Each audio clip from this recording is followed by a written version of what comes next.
इस जवान और हैंडसम वेटर में कुछ ऐसा जादू था कि चाहे कोई मासूम सी कम उम्र की लड़की हो या फिर कोई खूबसूरत और अमीर सिंगल महिला, हर कोई इसके हैंडसम लुक की तरफ खिंचा चलाता था। अपनी इच्छाओं को पूरा करने के लिए औरतें उसे किसी न किसी बहाने से अपने कमरे में बुला ही लेती थी। मजबूरी में कार्ल को सामान लेकर उनके कमरे में जाना पड़ता, पर कमरे में आने के बाद वो महिला मेहमान उससे अजीब सी मांग कर बैठती। वो उससे अपने कपड़े उतारने में मदद मांगती। कार्ल को हिचकिचाता देख उस अमीर महिला ने तुरंत अपना एक बहुत महंगा ब्रोच निकाला और उसके हाथ में रख दिया। लालच में आकर और कस्टमर ही भगवान है वाली बात सोचकर कार्ल ने पूरी लगन से अपना काम पूरा किया, लेकिन उसे खुद याद नहीं कि वो कितनी बार ऐसी सर्विस दे चुका है। कार्ल बचपन से ही बहुत हैंडसम था और एक अमीर परिवार में पला बढ़ा था। उसके पिता एक वाइन एस्टेट चलाते थे और उनका पूरा ध्यान शैंपेन के बिजनेस पर था। वही उसकी माँ आराम की जिंदगी जीती थी और कार्ल के गॉडफादर के साथ उसका चक्कर था। जब कार्ल 10 साल का था तब उसके पिता ने दूसरों की बातों में आकर गलत जगह पैसे लगा दिए और उन्हें भारी नुकसान हुआ। जल्द ही वे दिवालिया हो गए। उसी रात पिता ने उसे अपने कमरे में बुलाया और उसे जिंदगी की आखिरी सीख दी। उस वक्त कार्ल को समझ नहीं आया कि उसके पिता ये सब क्यों कह रहे हैं, लेकिन अगले दिन जब उसने अपने पिता की लाश उनके डेस्क के सामने देखी तो उसे सब समझ आ गया। उस दिन के बाद कार्ल की जिंदगी पूरी तरह बदल गई। गुजारा करने के लिए उसकी माँ और गॉडफादर ने एक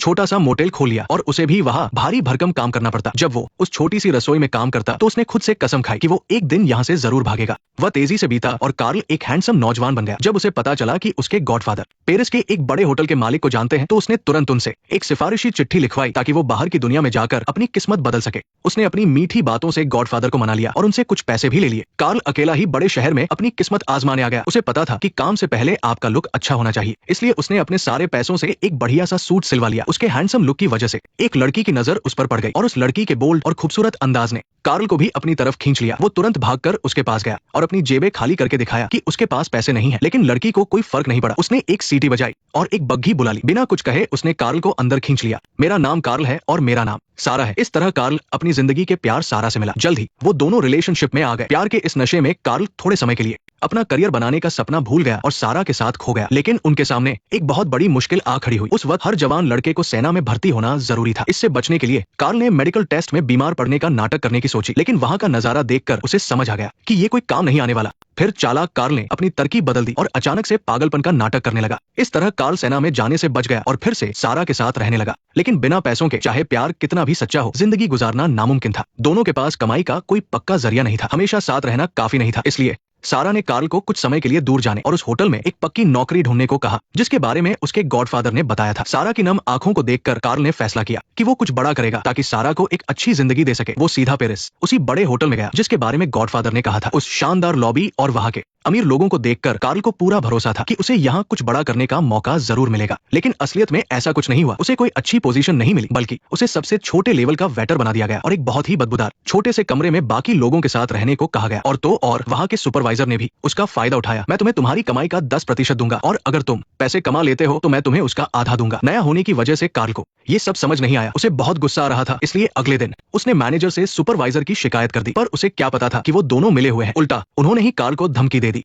ऊपर से देखने में लगा कि कार्ल डर गया है, लेकिन वहां से निकलते ही वो सीधा जनरल मैनेजर के पास शिकायत करने पहुंच गया। लेकिन नतीजा वही निकला। जब कार्ल को समझ आ गया कि इस दुनिया में इंसाफ नाम की कोई चीज नहीं है, तो उसने अपनी इज्जत साइड में रखी और चुपचाप लिफ्ट सर्विस का काम करने लगा। लेकिन जल्द ही उसके हैंडसम लुक की वजह से होटल की एक अमीर मेहमान मिसेस स्मिथ की नजर उस पर पड़ गई। पैसों की खातिर उसने पहली बार अपना आत्मसम्मान ताक पर रख दिया। उसी रात मीटिंग में उसने मिसेस स्मिथ से मिले गहने सुपरवाइजर को दे दिए, लेकिन वो लालची सुपरवाइजर उसे परेशान करने लगा। उसने कार्ल से कहा कि वो खुद जाकर गहने गिरवी रखे और चाहे वो कितने में भी बिके, उसे हर हाल में सारे पैसे जमा कराने होंगे। जब कार्ल वो गहने लेकर दुकान पर पहुंचा तो उस लालची दुकानदार ने कहा कि वो इसके बहुत कम पैसे देगा। ये कीमत कार्ल को मंजूर नहीं थी। उसने तुरंत गहने उठाए और वहां से जाने लगा, लेकिन तभी दुकानदार ने उसे रोका। कार्ल पीछे मुड़ा और उसने कुछ ऐसा कहा जिससे दुकानदार डर गया। दुकानदार को लगा कि ये खूबसूरत नौजवान भविष्य में उसका कोई बड़ा ग्राहक बन सकता है, इसलिए आखिरकार उसने उसे अच्छी रकम दे दी। होटल लौटकर कार्ल ने पैसे निकाले और सुपरवाइजर को दे दिए। इतने पैसे देखकर वो खुशी से फूल नहीं समाया, लेकिन उस लालची सुपरवाइजर ने कार्ल को बताया कि मिसेस स्मिथ ने उसे फिर से अपने कमरे में सर्विस देने के लिए बुलाया है। हालांकि कार्ल ने कहा कि उसकी शिफ्ट खत्म हो गई है, लेकिन सुपरवाइजर ने उसे जबरदस्ती वहां भेज दिया। भले ही कार्ल अब बहुत थक चुका था,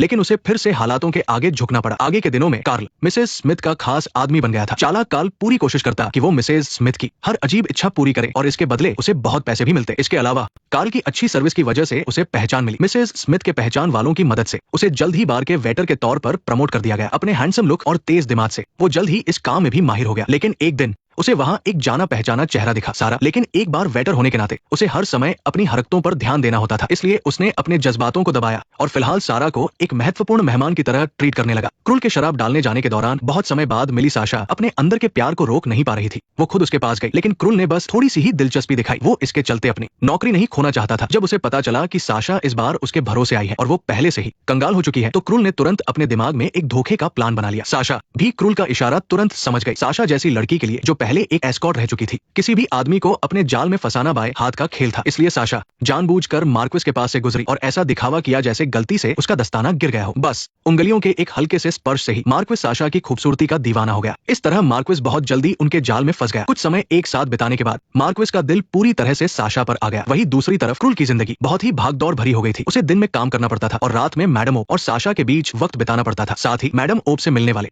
महंगे तोहफों को गिरवी की दुकान पर बेचकर पैसे भी लाने पड़ते थे। इसमें से कुछ हिस्सा वो मैनेजर को देता था, बाकी पैसों से वो अपना और साशा का खर्चा चलाता था। जब भी वे दोनों होटल में मिलते थे तो आंखों ही आंखों में बात करने के अलावा उन्हें अजनबियों की तरह नाटक करना पड़ता था। लेकिन क्रूल ने ये नहीं सोचा था कि इस दौरान साशा सच में मार्क्विस से प्यार करने लगेगी, क्योंकि मार्क्विस के साथ रहने पर उसे हमेशा एक सुकून और अपनेपन का एहसास होता था। उसने एक बार क्रूल से कहा था कि वे यहाँ से चले जाएं और एक छोटी सी दुकान खोल ले ताकि उनका गुजारा हो सके। भले ही वे बहुत अमीर न हो, लेकिन कम से कम 2 वक्त की रोटी तो मिल जाएगी। लेकिन क्रूल, जिसे बड़े लोगों के बीच धोखेबाजी की आदत पड़ चुकी थी, उसकी लालच 7वें आसमान पर थी। वो इतनी साधारण जिंदगी से कैसे संतुष्ट हो सकता था? और साशा को भी साफ साफ समझ आ गया था कि उसका और क्रूल का कोई भविष्य नहीं है। आखिरकार साशा ने फैसला कर लिया कि वो मार्क्विस से शादी करेगी। इस पर क्रूल ने साशा से वादा किया कि वह उसकी इस शादी को सफल बनाने में पूरी मदद करेगा और उसे एक अच्छा घर दिलाएगा। लेकिन क्रूल ने ये नहीं सोचा था कि कुछ ही समय बाद उसकी कमाई का मुख्य जरिया मैडम ओप अमेरिका शिफ्ट होने के कारण होटल से चली जाएगी। हालांकि मैडम ओप के दिल में क्रूल के लिए प्यार था, लेकिन अब ये सब बीती बातें हो चुकी थी। हालांकि क्रूल से भी ज्यादा निराश वहाँ का मैनेजर था, क्योंकि इतने बड़े ग्राहक के जाने से उसे बहुत भारी नुकसान होने वाला था। लेकिन उस चालाक मैनेजर ने तुरंत ही एक नया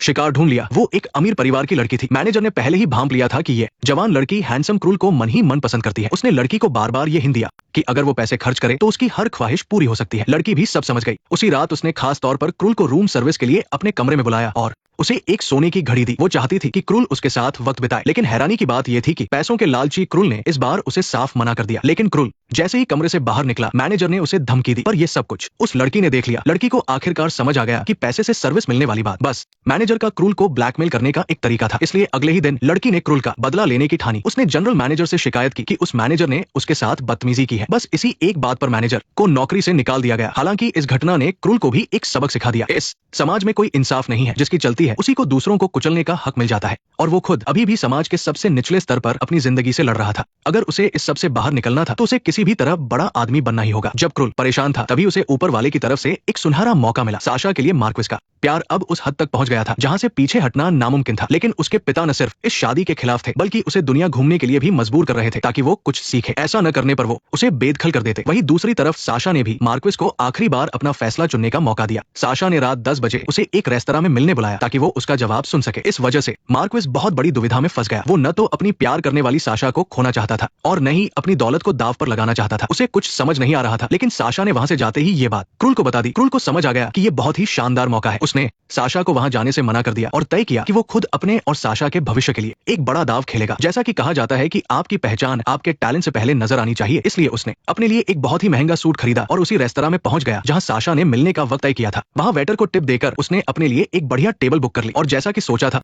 मार्क्विस भी ठीक समय पर रेस्तरां पहुंच गया। क्रूल ने उसे आवाज दी। मार्क्विस चौंक गया। उसे यकीन नहीं हो रहा था कि एक होटल का वेटर इतनी महंगी जगह पर कैसे आ सकता है। लेकिन क्रूल ने बहुत ही शांति से उसे बताया कि वो अक्सर यहाँ आता रहता है क्योंकि वो दोहरी जिंदगी जी रहा है। उसकी बातों से मार्क्विस के मन में बहुत दिलचस्पी पैदा हो गई। अपना शिकार जाल में फंसता देख क्रूल ने बहुत ही शानदार तरीके से अपनी जिंदगी की कहानी सुनानी शुरू कर दी। उसने बताया कि वो दिन में होटल में काम करता है ताकि अमीर लोगों की बातों से काम की जानकारी निकाल सके और रात को यहाँ आकर उस जानकारी का सौदा करता है। यहाँ किसी को इससे मतलब नहीं कि आप कौन है, उन्हें सिर्फ आपकी जानकारी की अहमियत से मतलब है। क्रूल लगातार मार्क्विस का ब्रेन वॉश करता रहा कि इंसान को हमेशा पुराने नियमों पर नहीं चलना चाहिए, बल्कि अपनी मर्जी का मालिक होना चाहिए और अगर कोई चाहे तो वो कुछ भी बन सकता है। उसकी बातें सुनकर मार्क्विस को लगा जैसे उसे कोई रास्ता मिल गया हो। उसके दिमाग में एक कमाल का आइडिया आया जिससे दोनों का फायदा था। अगर वो अपनी पहचान किसी और से बदल ले और वो इंसान उसकी जगह दुनिया घूमने चला जाए तो वो खुद साशा के साथ कहीं दूर जा सकता है। फिर पिता की मौत के बाद वापस आकर वो सारी दौलत अपने नाम कर लेगा और साशा से शादी कर लेगा। इस शानदार प्लान से मार्क्विस की खुशी का ठिकाना नहीं रहा। उसे लगा कि इस काम के लिए क्रूल से बेहतर और कोई नहीं हो सकता, इसलिए उसने उसे इस बात के लिए मना लिया कि क्रूल उसकी इस योजना को पूरा करे। इस तरह क्रूल ने अपनी बातों के जादू से अपनी जिंदगी और हैसियत में एक बहुत बड़ी छलांग लगा ली। कुछ दिनों बाद प्लान पर काम शुरू हो गया। मार्क्विस ने अपने सारे कागजात